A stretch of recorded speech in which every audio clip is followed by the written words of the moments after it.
Weird. Okay. Hello, everyone. Thank you so Hello. much for joining me, Megan and Leena and Cynthia, and maybe Brianna. We'll wait for her and see.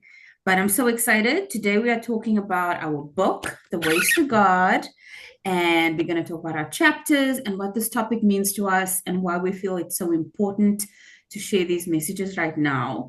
So, thank you for being with me and welcome. And who wants to go first about their chapters or just anything about the topic?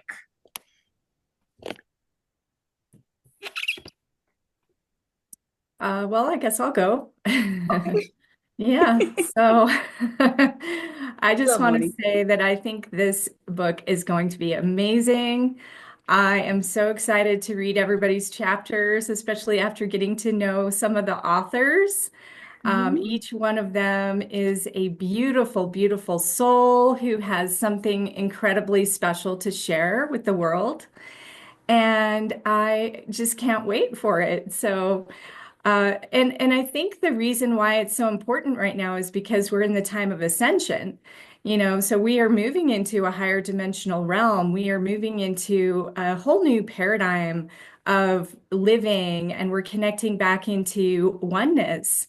And so it's now is the perfect time for people to really be aware of the path and the ways to God, because, it doesn't matter if you are, struggling or if your life is a mess, wherever you're at in your life, it's actually perfect. And you're going to be able to find that pathway in every given moment. So you can make the choice right now, right here, today, this minute, to find the path and to follow your guidance and to really move into, wow, I want to live an authentic, divinely guided life, and I'm ready for it. And I believe this book is going to share the stories to inspire you to really step into that and to be that and to own that. So I'm super stoked about this book. That was so beautifully said. Oh, Wow. thank you. Yeah, very eloquent. And I also when I was writing my chapter, I don't usually write in the books that I do, the co-author books. I usually just do like the introduction and maybe a conclusion segment or something. But I felt very called to share in this book particularly and write an entire chapter. And I was saying in yesterday's conversation with Lisa Marie and Stephanie that I had some struggles because I had to think back to my entire relationship with God and the divine and what that looked like from the beginning to what it is now. And it came from a very fear based place. And then it went into just denying of everything. And then, like, witnessing other things in my life that made me, take a second look or want to learn more or just be curious about certain things to now where I seriously and intentionally make an intention every day for the divine to use me as a vessel. So, how did I go from that to this? And, when you look at it, it's like, okay, there were events that happened, but it's like it happened so gradually, yet it happened so quickly. I cannot pinpoint the moments where the jumps happened or where I can say, oh, this was a catalyst or this was the bridge. I don't even know. It feels unreal. It feels like I stepped into a different reality each moment, if I can say it like that. Like each moment was a new, different me. And none of it felt connected when I look back on it. But how do you say these things in words? Like the experiences, the words are never fully explaining what that felt like as a being, knowing that one day I'm going to die and I'm going to go and I'm going to meet God or have an experience or whatever it is. So the words feel so like not enough to describe the experience. And for the first time, I feel like an NDE where you guys are like, I don't know how to say, everything was like, it's like, I get it now. I get it. What do you think, Lena? Well, isn't there such beauty in ineffability of life, like where you feel it, you experience it, and you want to share it, but the excitement just, it's like you're trying to put all the words to come out. And that's a process that takes time, and it's a beautiful space to be in, because that you're being elevated and you're catching up. Like your brain went, and like your consciousness went, and then your brain has to catch up. So you have that moment of ineffability where you're like, I can't form words. But it comes eventually. What really attracted me to this project, this book, so many things, but this whole concept of ways to God, meaning there are so many ways to God, and we're constantly having to, we think we need to follow somebody else because they found their path, so then we let go of ours and we jump on other people's paths, and we're constantly doing all this and not moving forward. For me, I realized that we are all on our own path to God. We're all on our own journey. And, sharing mine is not necessarily telling anybody or everybody, hey, do what I do and follow me and you'll go. No, sometimes we just need somebody else to illustrate their path, to validate our own path. Like, it helps me understand my steps when I see somebody else stand in their in their way and express their journey. So it's just, this beautiful, like you say, mosaic. We have all of us sharing all these beautiful experiences, not to tell anybody to choose one, but to say, you have yours. And when you understand the different people's, and you can say, okay, well, I'm on my own path, and you could take little bits and pieces to either incorporate or to validate your own experience. So I think it's going to be an extraordinary book. I am excited. I'm excited to share my experience and my journey and my ways to God. So, yeah. Wonderful. Thanks, Leena. And I agree with you. There's so much pressure on, oh, we have to follow this, or this one said this is the right way. And in the first conversation we had, I was saying about how everyone is just out there trying to debunk another path, another religion. Oh, I found this inconsistency in the Bible. The entire religion is just corrupt. It's like, yeah, there are things in every religion or every spiritual sector or whatever that there are inconsistencies. There are things that don't make sense. But again, does it really matter why are we spending our entire lives trying to debunk another person's way or another, we're wasting our time. Your time can be so much better spent. You can be using it to do so many other things that can actually help people, and not just it's for me, that is a form of hate speech. Like, I'm finding something to hate on and then I'm going deep into it, like I'm an expert at hating. That is just, it's not nice. So I'm so glad that you guys all resonate with what this core message is and what the core intention is. Because when I was but when I was kind of assessing and screening the right people to be in this book, there were so many that I had to turn away because they had this undertone of righteousness about their belief system. And it was so important for me to keep the vibration of this book pure, in terms of no judgment, no hate. It's only love and acceptance for everything and everyone's belief system. So it was difficult for me. I had to turn away a lot of people who wanted to contribute because I felt like maybe it wouldn't help people, even though their intentions were good. It doesn't help people when we put forward messages of judgment, whether it may be intentional or unintentional. So I'm so glad that you guys resonate with that. And I see Brianna is here. Hey, hi. Hello. How was the writing experience for you? I honestly, it was very spiritual. I'll say. So I was wondering, I have three small kids they're always with me. And I was like, how am I going to write my chapter with these three small kids on top of everything else I have to do? And not just that, but what am I going to write about? Because I've had so many different experiences, especially with what I do with being a psychic medium. I'm like, I'm talking to spirit all the time. And I literally just one day, I had this kind of like voice within me, like this nudge, like sit down and write. And I was like, oh, okay, like I'll sit down and write. So I sat down the kids were just coincidentally very, very good that day. And I just got it half of my chapter done in that chunk of time. And it was just flowing. It was like I didn't even know what I was writing. I was like, okay, that's okay. It was like spirit was like literally like it was like automatic writing almost. Like, okay, that's what needs to be told. And then it was done. And then I waited and it happened again. And I was like, okay, time to sit down and write. Sat down, finished it. So I got it done within 2 sessions. And it was like, I swear, the ending chapters of my chapter, it was just God speaking in those last chunk of chapters. So yeah, it was a spiritual experience. So I can't wait for people to read it. The few people that I've shown in my life, like my mom, my best friend, who have read my chapter, they said that they got chills and teared up at the very last chapter. So I can't wait for everyone else to kind of see it. And because I think God was speaking through me in my chapter. My goodness.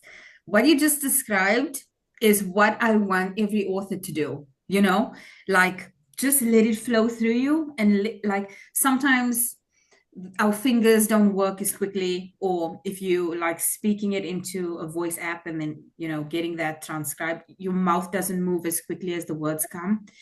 And that happened to me when I was doing a portion of my chapter. I just started crying, like the tears just started flowing because I knew it wasn't me. And I was like, oh my goodness, I don't know. Like you don't want to fight it, but you Yeah. also want to be present enough to feel it. And you want the words to come out just the way it needs to. And so I understand exactly what you mean. And it's so magical and it's so special because you know that whoever needs to hear that it's going to be perfect for them. Like we don't know who it is. We don't know what it's going to mean. And Megan is working on a book now about the structure of love. And I was thinking about that so much because everyone's chapter mentioned love in some way and in some capacity and had some connection with it. And I was thinking about Megan because she's writing the structure of love, which is just about love and what she learned in her near-death experience and in heaven about what love is and what each of the letters mean and how to use that in your life and the connections between water and all these other things. And I was so excited because I knew she was going to be on today. And I wanted her to talk a little bit about that. Oh, I'm so glad. First of all, I just want to say thank you for allowing me to be a part of this book. I just love and adore you. And I think what you're doing in bringing all of us together is so needed in our world. And these types of messages need to just keep coming out, keep coming out. We need to be the new normalized dialogue. We need to be the new normalized way of thinking, in my opinion, of course, but I think my opinion's right. And and I'll say this, I say this very confidently because of my experience in heaven and meeting, Archangel Michael. I went through this, I got on this conversation with other NDEers the other night, and I started talking about the structure of love.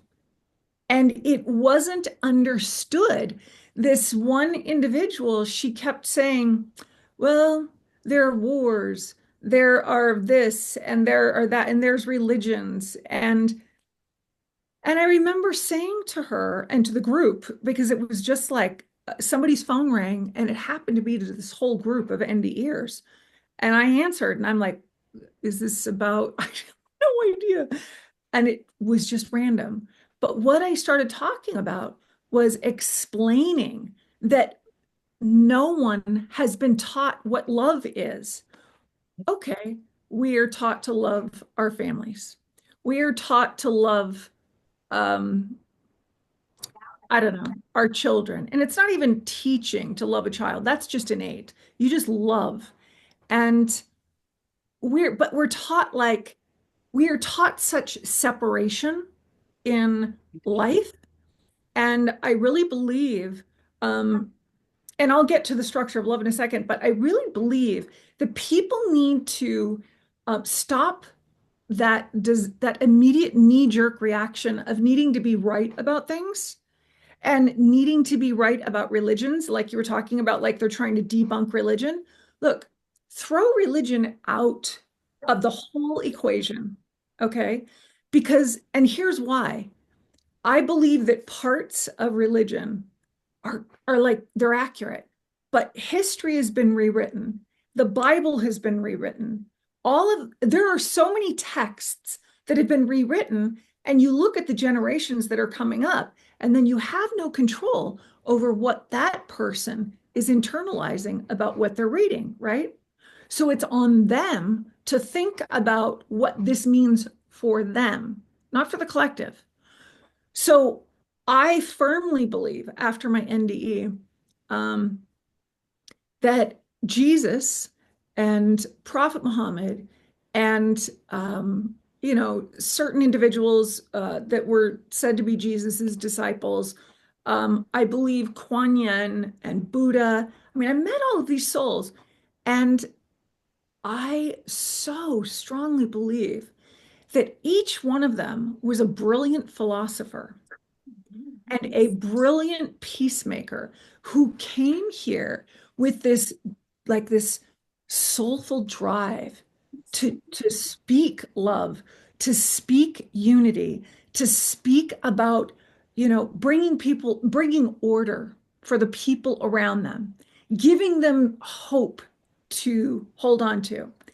And I really feel, and I grew up Catholic, okay? So I grew up Catholic, and then after my rape at age 20, I was an atheist for 18 years when I had my NDE. So I believed in nothing.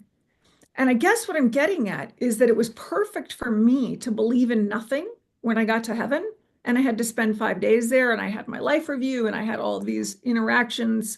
And the overall theme, because as I tell my story in podcasts, people have responses. The knee jerk, well, this is you're blasphemous, or oh my God, I can't believe that you said that. And that is, oh, thank you for sharing. That was so brave of you to talk about. Like, especially when it comes to Prophet Muhammad. And I'm not Muslim. And I even asked him, why would you want me to say anything?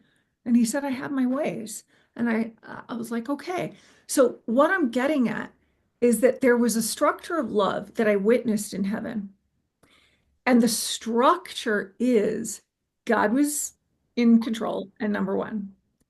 And I didn't believe in him. I didn't know who he was when I got there. There was God. And then there were all of these other ones who are seated around me.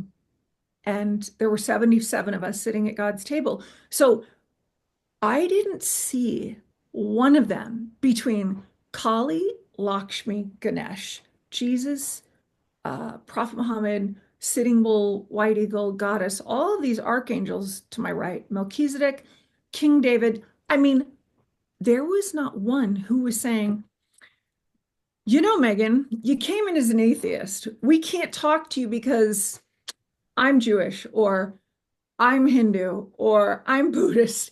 And they were like, no one was trying to sell me on any of the religions. It was very unifying.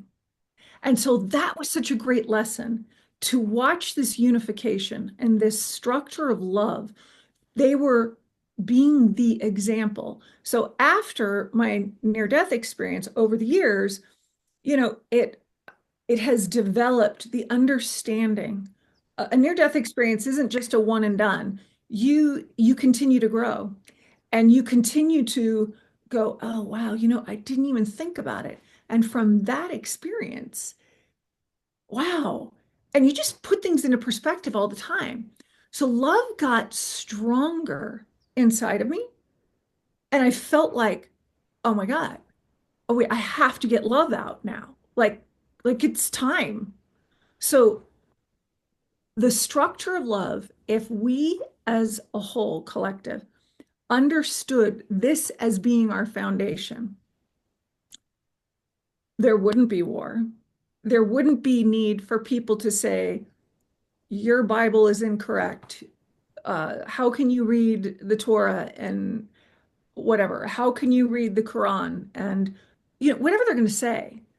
How can you read the Bhagavad Gita? I mean, like, okay, who cares? Who cares? Let people be where they're at and respect them where they're at. So love is the answer. Love is the key, and understanding the structure of love. And Brianna, you have children, and I hope you share the structure of love with them. I am currently, somebody reached out to me about the things that I've been posting and said, this needs to be taught. And I said, huh, I know, I don't know how to do it. And he goes, I'm in academia. And I was like, you are? So I haven't heard back from him yet, but I'm trying to get love out because it is so important that people understand love is all you need to know and feel for everyone and everything that you do. Everything. That's the way to God, to love, because we are each a perfect creation by God. We pleaded with him to come to this planet, as I found out in my NDE. I didn't believe it until he told me. So I said, oh, yes, please let me go to Earth.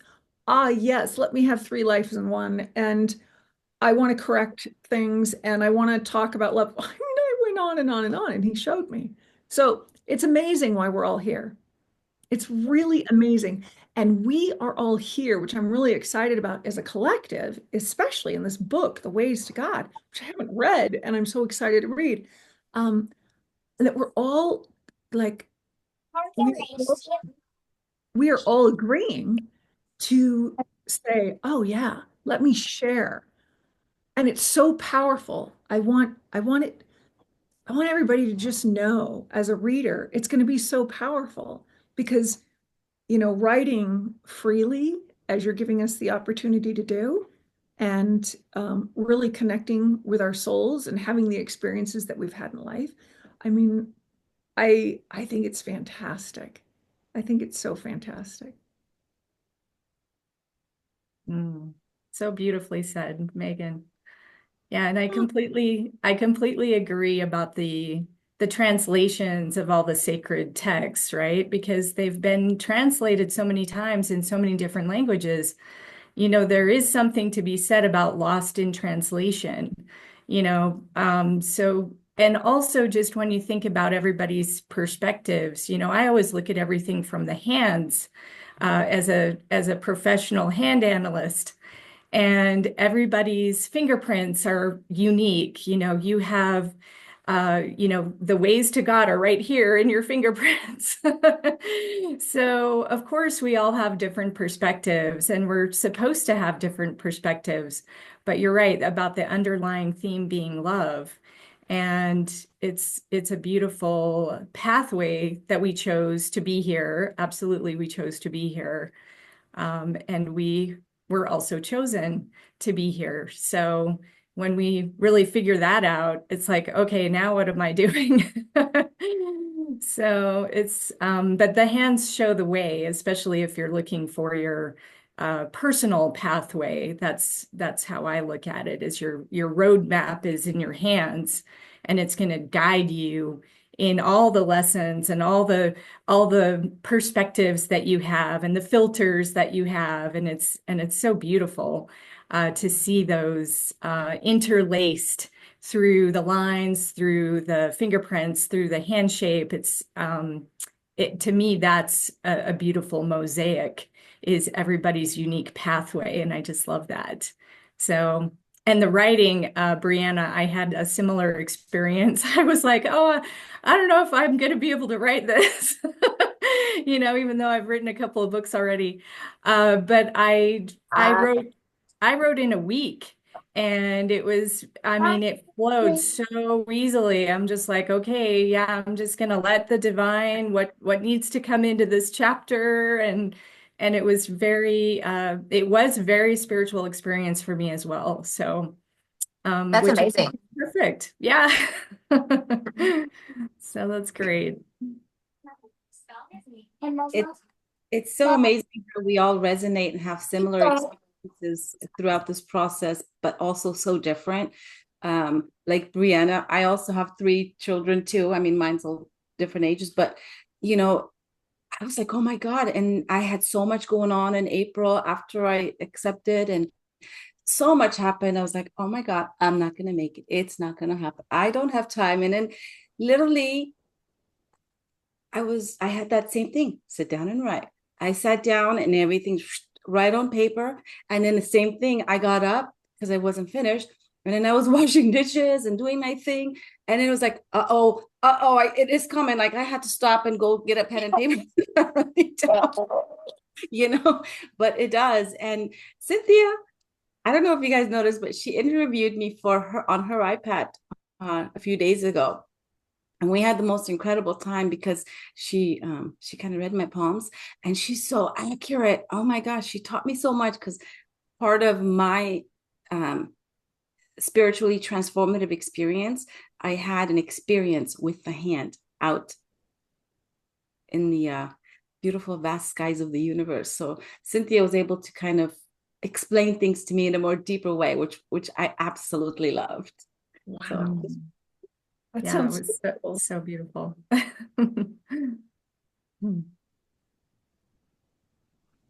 I'm so interested in how that all works with the hands.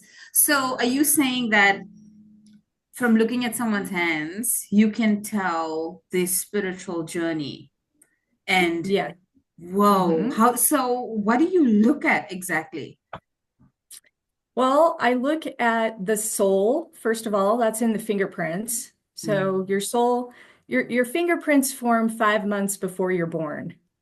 Okay, so that little baby that's grown inside of you, it's probably already got its little fingerprints. Okay, so when we think of the fingerprints, it's the DNA soul imprint. Okay, it's going to represent your soul agenda, your life purpose, your life lesson, your lenses that you look through, how you perceive the world. It's incredibly detailed. And then you also have prints in your palm.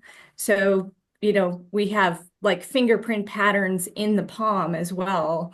And those will also influence or impact your soul agenda. Then you have your hand shape, which forms by the time you're about 5 or 6 years old. So when you think about that little personality that's coming in, it's absorbing everything and it's based on the brain states. We don't move into the higher, like adult brain states until we reach about age 6. And so our hand shape is also forming at that time, and it pretty much gels by the time we're about 6 years old. And that's going to represent the subconscious personality archetypal influences. So you can absolutely see the personality emerging by that time. And then the lines are the free will. They change. They definitely ebb and flow like rivers of energy. And so the lines, you can see the progression of the person and the choices that they're making and how they're actually thinking and feeling and interacting with their environment. And what are they doing with all of that stuff? So it all overlays together into this beautiful mosaic. And it's the entire human is literally right there. So it's, to me, it's the one of the most beautiful modalities because it is so deep and it is so detailed, and it just gives you so much validation. Ultimately that's what it's about. It's like people want to know that they're okay. People want to know that they're on track and they're doing the right thing. And, am I doing what I'm supposed to be doing? A lot of people ask me that. And it's like, well, the way the soul progresses is perfect. And wherever you're at right now is perfect. But let's take a look and see what is on that roadmap that is you.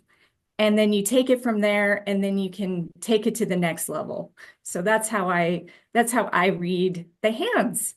And it's so beautiful to see all of the different purposes and all of the different, no two hands are alike, and they're not supposed to be. We're all supposed to be expressing our individual unique path in this experience.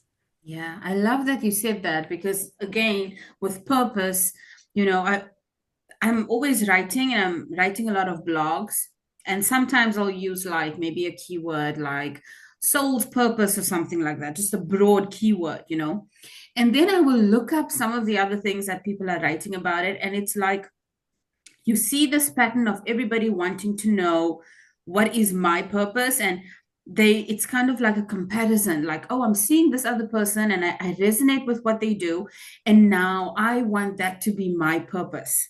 And I used to be like that. I used to see all these amazing people doing all these things, and I was like, oh, I wish I could, be a YouTuber, for example, and just interview all these amazing gurus and psychics, and talk about these mystical things.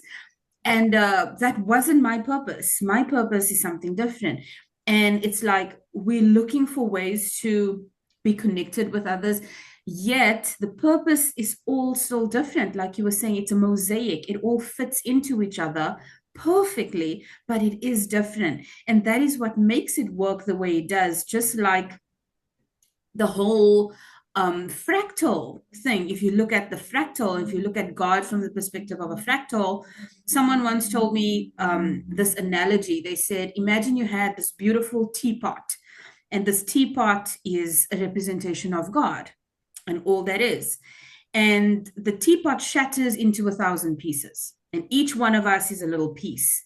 So if you put all of those pieces back together, the teapot is still there, even though they are each individual expressions of it. And if you look at one piece, you might not see the whole thing, but you know that it comes from the teapot. You know that it's part of the teapot. So I always think of that analogy, and I never really put it together in terms of like a mosaic. But I don't know if you've ever seen this type of art they do where a plate would break and then they use gold or like silver or some glitter type glue to put it together, so then you can see where the sutures are. It is so beautiful. And I picture that like this is humanity, and each of us is a tiny piece fitting together in this huge mosaic of all that is. And we don't know, like, oh, I'm supposed to look like this or be like that. And we're comparing, oh, my path looks different to this. But it's supposed to. It's supposed to be different, and it's supposed to be unique, and it's supposed to be uniquely for you. That's why you are an individual. If you were supposed to be like someone else, we would just be a bunch of people who are all the same, look the same, talk the same, act the same, just be a bunch of people who are non-individual. And I think that would be kind of boring, I don't know. For sure. Ameera, there's actually what you're talking about, the clay pot. I can't remember the name, and I'm trying to think, but it's actually it comes from a Japanese I don't know, I won't call it tradition or a book. There's a beautiful saying and a word for it, and I can't think of it, but they actually talk about how the gold represents, the back. It's a beautiful, beautiful analogy. I just can't think of it, but you reminded me of it. Now I'm like, I can't say it. One of the things that I'd like to share about love is, and going from the teapot and what you were just saying about the analogy, is that I just got this really strong hit last year in a meditation about how the world, they showed me Earth and this link, these like white ropes that they weren't necessarily tied in a knot on the sides of Earth, but anyway, it was all white. And so it was my understanding that that's all love. And what they showed me were these white strings. So think about a network on a computer and how you see like little white lines and how things come together, but it's all white, right? And that's how the computer works. I mean, I don't know how it works, but for this story, that's how the computer works. But what I saw is that the white lines that were supposed to be on the inside connecting to the ropes were fading. And that was so sad. So sad, because what that meant was that love has not been realized. And they were showing me a global visual. And I literally saw it from like outside of Earth. It was interesting. And I thought, okay, all right.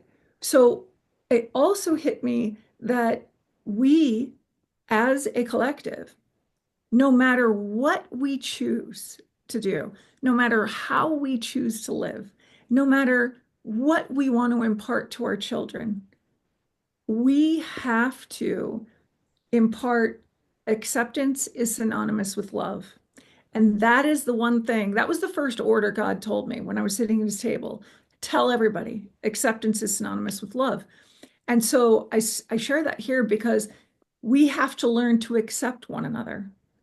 We have to learn to honor one another. And we have to keep being the teachers that we are because we're here for a purpose. And our purpose, Ameera, our first purpose is to come to this planet and be an example of love, to keep the love alive on this planet. This is what they told me. And it's true. And in order to keep those strings, get them back into the white because they're fading, we have to continue like just talk about love, wish love for everybody.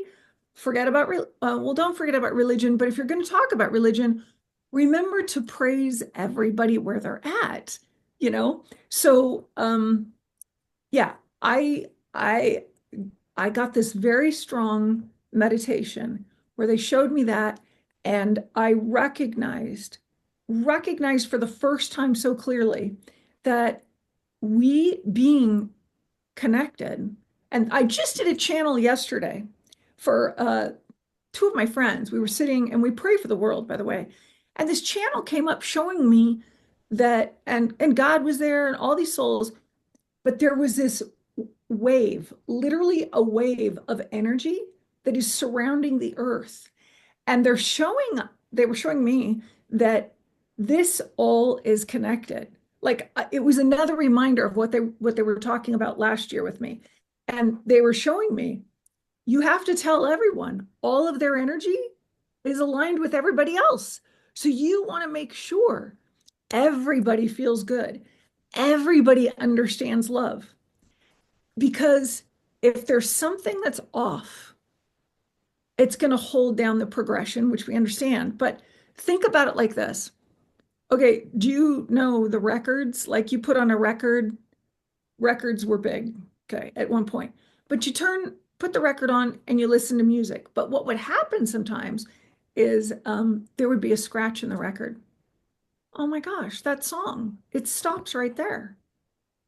So that's our humanity. We're stopped. We're at a scratch in the record. And this has happened over and over and over again. So heaven was like, look, talk about love. Because for thousands of years, humanity has corrected itself, right? Eventually. And I saw these different things in my NDE with Jesus that it was like major world events. And these were horrific events. And I was so upset by what I was witnessing. And by the time I went in with God, and he said, so what did you watch? And I explained, and he says, and what are you going to do about it? And I said, what do you mean? What am I going to do about it? I said, there's nothing I can do about it. It's already been done. And he said, that's the problem with humanity. He said, humanity does nothing unless they're directly affected. So this is really complex, and I get that.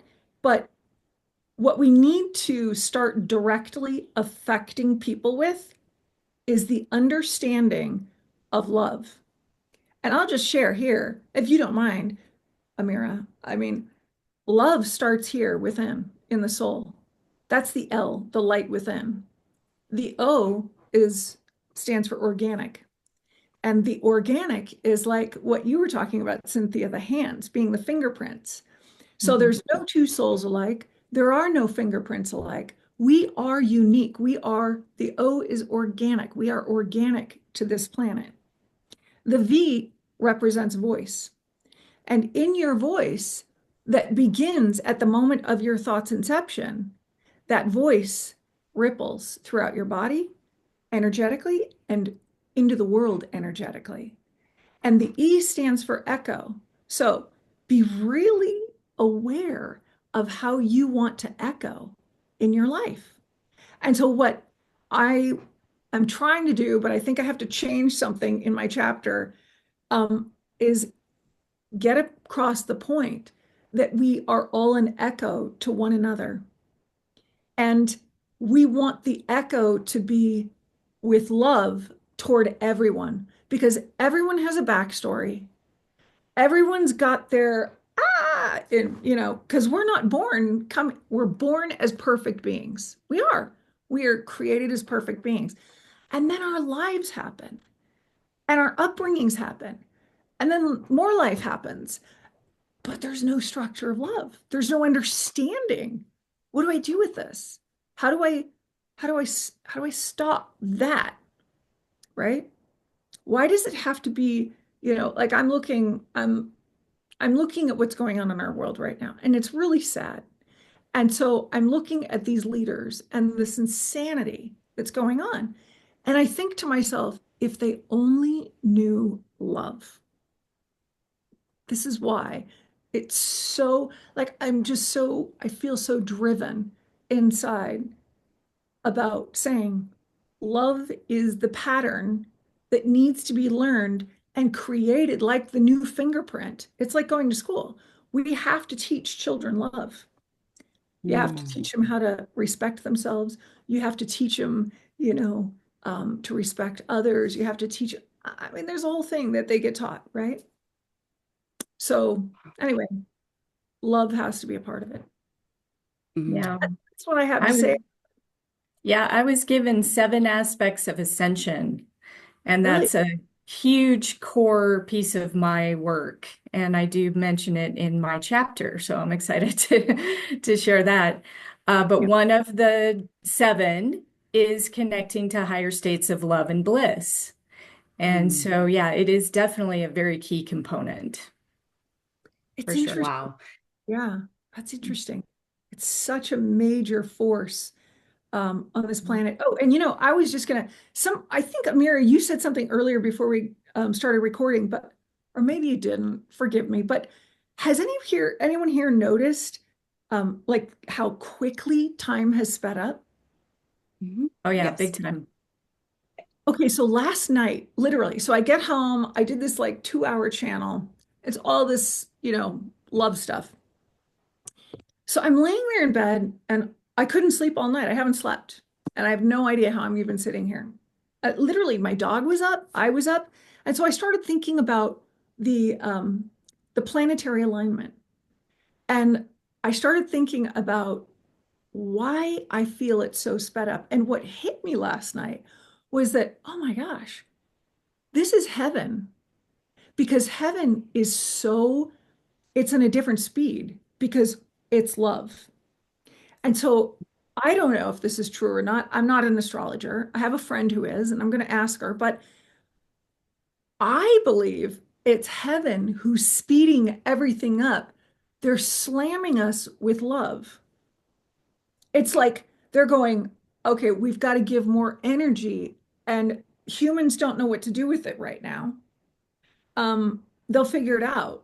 But we've got to come in here and infiltrate the speed of love on this planet because it's such a new thing for Earth to feel that. So I don't know. I don't know if there's any relevance in that or not. I just thought I'd ask and throw it out there.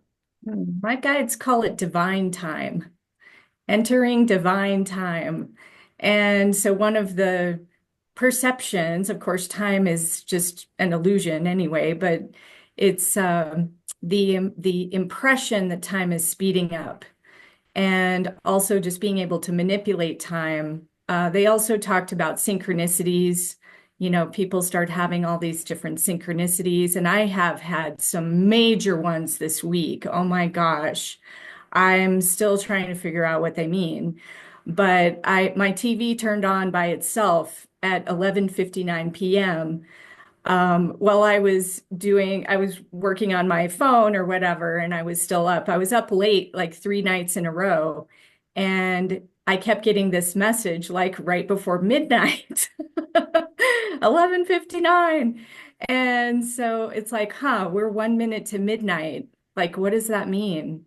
And to me, it's like, wow, we are on the cusp of some major change. So it's very exciting. Yeah, it is. It really is. It's so funny that happened to you because it literally happened to me 2 days ago where somebody called me and it was a group of NDErs, but all of us went, uh, what's going on? And the woman said, my phone just dialed. I don't know what happened. I didn't call you.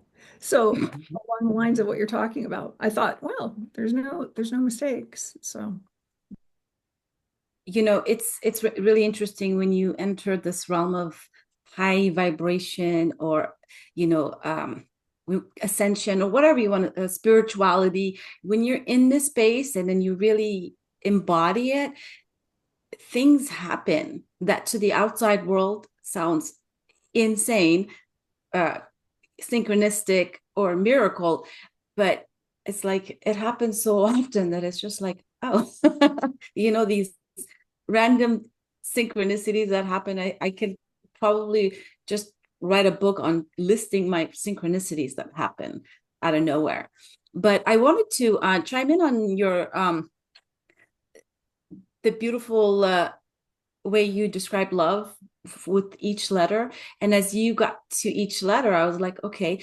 And when you said V, you said voice, which is very interesting because after my NDE, that was one of my things. Is my hearing got so sharp that sound and voice became different for me. So I understand it on a vibrational level.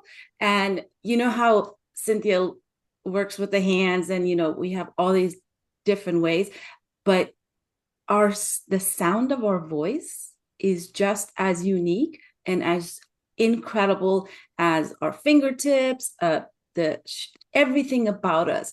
We are exactly alike on a macro level. Like, we're all human, we all have a head, we all have a body, arms and legs, but on the micro level, we are all so individually different. It is incredible. And each person's voice, like you said, from the moment of conception to the moment here, everything that you have been spiritually exposed to, your mother's, your father's voice, everything you've been exposed to still resides in the sound of your voice. Or that's why each person's sound is so uniquely different. We all have a different pattern. It's because everything in our life, before we were even like during pregnancy, from that point on, you can literally look at somebody's voice and go back and see what happened with them when, or how they're feeling, or what their intention is, or what they're thinking, or how the chemical balance or imbalance of the body is also detected in the sound of the voice. So we humans are so incredible, and love, we all come with it, and we all go back to it. And I've learned that in my experience from my, what I gathered from my NDEs is, we come here to embody love unconditionally in a crazy world, because coming here, we are so easily taken off, and, we get into the world. But if we could remember love and stay within that frequency and energy of love, we can be in any environment, and we can transmute literally, like on a rainy day when the sun finally comes out, stops the rain or not, but everything looks gorgeous. It's beautiful. Even if it's still raining or not, everything is beautiful when the sun comes out. So this is love comes in all kinds of shapes, colors, sizes, and every descriptive word imaginable. So love is all around us. It's how we see it and utilize it and embody it. I just got a vision of something when you were describing that, Leena. It was like each of us is so individual, so like a prism, right? And then the love comes through and it shines differently because each of us are like a different filter because of who we are individually. So then that's what it is. So Yeah. And all of it together makes up everything, makes up all that is, because all that is wouldn't be all that is without me or you. Then it would be all that is minus Leena. Then it's not all that is. It's like you have, if you exist, your purpose is to be that amplifier, that voice for love to come through your vessel in that way, because that is what is making it whole in the end. And that's true for everyone. So that's what I was just thinking. Yeah. We are all expressions of love. Mm. Literally, we are the expression of love, which is God. God is love. And I think that's why you said at the beginning, all of our stories has a tinge in the word of love. It's because you can't say God without love. Love is God. God is love. I mean, at the end of it, it's the same. I mean, for me, it's like in order to get to God, the way to God is I gotta jump on the love train. I gotta connect with love and be love, you know? It's so funny you said that. I actually posted that song on my Facebook, Love Train from the 70s. Because no, it's perfect. I think it is. You gotta listen to it. Anyway. Yeah. That's Yeah. so Well, funny. love is our major ingredient. Love is our major ingredient. And getting back to what you were talking about, the voice, I just want to say that the voice that we use, we have to use, hi, Hermione. We have to use with our thoughts, like be so like I didn't talk about this in the chapter, but I have an autoimmune disease from holding on to so many pains in life, right? And so many emotions. I shut down. I didn't talk about it. I got angrier. I got sadder. I felt resentment and all of this stuff. And it's like now understanding the structure of love and the water that they came and talked to me about, what we think literally about others, what we project, and what we think about ourselves resides within ourselves. And Archangel Michael came to me again last year, right before I woke up. This is how they come usually, like right as I'm waking up, and they'll give me a message, sometimes in the middle of the night. And he said, there's not enough room in the universe to hold the negativity that people have. So it resides in you. I'm laying there going, okay, well, that message isn't just for me. As a matter of fact, every message from an NDEer isn't just for that individual, it's for everybody. Everybody. And so with that, after he gave me that message, then they came to me again. And I happened to be in Hawaii with my son, and they told me about water. That changed the whole dynamic about talking and speaking and using my voice, because it's the water within us. We're water, and we all know that. But we haven't been taught to operate and honor the water within us. And so it is so important, honestly, to start praying for water, because water picks up frequencies. And I was thinking about water think about water comes from wherever it comes from, but it goes through these pipes that are connected. They come out, the water comes out and is being exposed to energies. And that water is a mirror of the energy that's around them. So the water needs to be prayed for, that it turns into the highest and holiest frequency of love, and that we can heal our waters, because our waters are reacting. Our waters are reacting, and they're reacting in response to what we've done, our choices, basically. So it's important also that I add that in, that as you speak to yourself, you understand that when you use your voice, whatever you're saying, it's going into your own body. I mean, it's sticking there, and your water is and blood is water. So and I have a blood disease. This is so interesting. God gave me a blood disease. And so how I got it, they don't even know. It's so rare. And I know now it's because heaven did it for me. And so that they could teach me and really get my attention because I was a hardcore atheist. So they had me, in a hospital for 2 months. But because of this, now I can look back and go, oh, wow. I respect this disease that I got because it's all around water. And so when they just came to me and then gave me this big boom on water, I was like, oh, how sacred. Because it was the water in my body, dialysis from kidney failure. I had to have dialysis. I had to have plasmapheresis, plasma exchange, basically. But it's all about water. And so everybody pay attention to the water inside of you and love it and pray for it and pray for all the water that comes out of your showers, your sinks.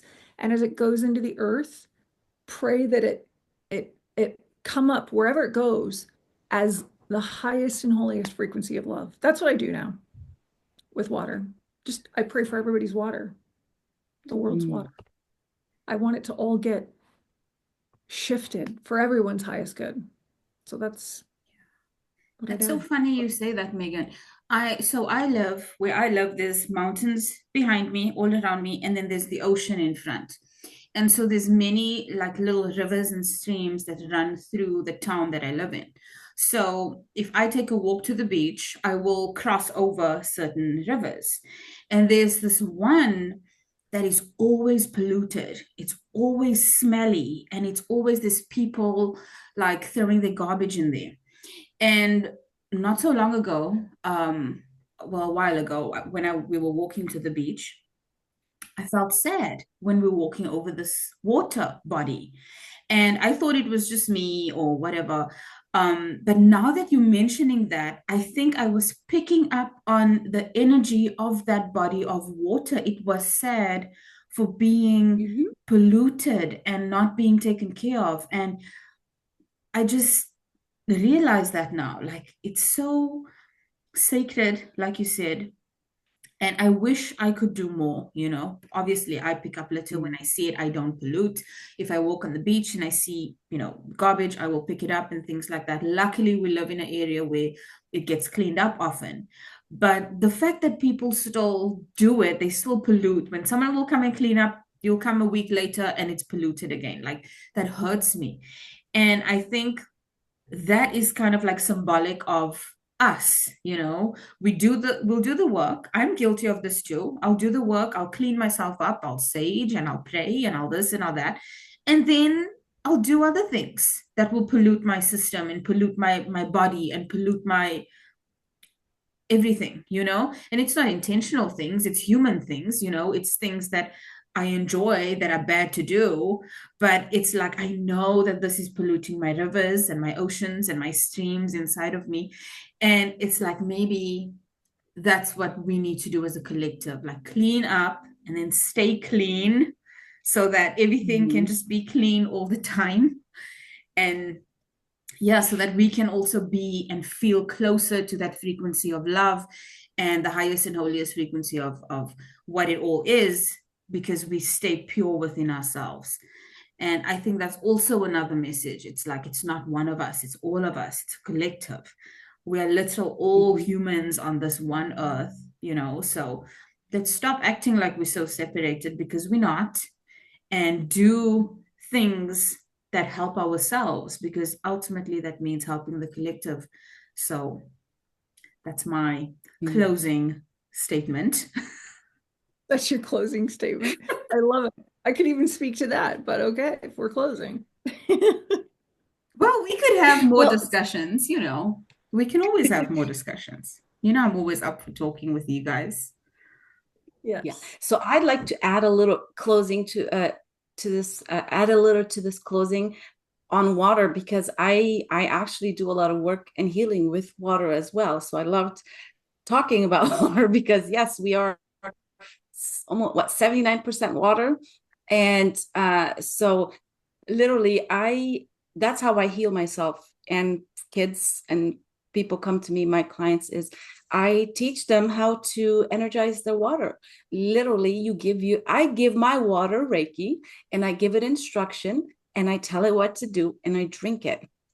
And it's so powerful. And not only that, but I actually use water for my healings because I have a custom vibroacoustic bed, which I feed frequencies. And when you lay your body on top of a body of water, and when that has a certain frequency, literally it changes your entire frequency to its core on a micro level. And it's fascinating, but water is powerful. It's amazing. You can literally change that river of water that you're saying. You can by yourself change it, which you have. But if a community wanted to change that, you could literally sit and meditate and talk to that water from a different place. And it's actually been scientifically proven. And they did studies on this where they changed a group of people, sat and meditated on a body of water in a location. And then they tested it. And without any work, that water switched. I mean, it went from one chemistry, like dirtiness and toxins and just gunky water. A group of people in another location praying actually was able to change that structure of that water. So yeah, water is incredible. Everything about water, we are water, the world is water. It's pure energy. It is. It Yeah. is so incredible what water is. I mean, it is everything. And without it, there's nothing. There's nothing. And I will say, I got a visit. So I get these messages, like while I'm asleep. This is how they're doing it lately. And there was a mermaid, and I'd never seen a mermaid before. Um, and I don't know about the ocean, right? So Jacques Cousteau was the one who pioneered understanding the ocean. And I wish he was still alive. And I wish that we would all respect the ocean and the waters like he did, like he was bringing to people's awareness on TV. And so the ocean is this mermaid in this message was she was sitting on the rocks above the ocean. And I was watching her, and she had her arms crossed and her head over her arms, and like her knees were up, and she was sad. And I thought, oh my gosh. And so they've been giving me a whole bunch of water messages, right? So I went, oh my gosh, she's sad because of what's happening with the ocean. And I know that it's what's happening with the ocean. And I felt horrible. And so this is, they kept giving me more messages about water. And the water, like you were saying, is the world, right? And do you know the entire universe? What we have in common with the entire universe is hydrogen and water. Like we're all there. There is not one thing that has been created without water. Not one. And not one thing that has been created without hydrogen. If you stop and think about it. So I don't know, I'm just adding on to that and how sacred, because I have this whole new respect for water. I really do. Whole new respect because of what's happened and how water is directly linked to love. Literally directly linked. Like I was shown the first droplet of water in the creation of everything because of love. And it was this was just shown to me about 3 weeks ago. And I thought, okay, do I put that in the book? I don't know, but it was literally the creation of everything with water and love, that love frequency, the perfection of love. It was incredible. Yeah, you said it best, Megan, the perfection of love. It really is perfect. It's a perfect system. Everything about it is perfect. And I'm so in awe when I think about it sometimes. When you just go into like, oh, wow, how the body works, or how, anything is just existing. It's just such a perfect orchestration, and everything is just held together by love. It's mind-blowing. I can never get over everything. It's like I'm just mind blown every moment of every day. So I thank you guys so much for being with me today. And I'm really looking forward to this book coming out on 28th of June. The hardcover and paperback will be available. The ebook is already out on pre-order, so you can get that. I'll put the link in the description somewhere. And the audiobook will follow a few months later. So thank you so much for being with me, guys. I really appreciate you so much. Thank you. Thank you.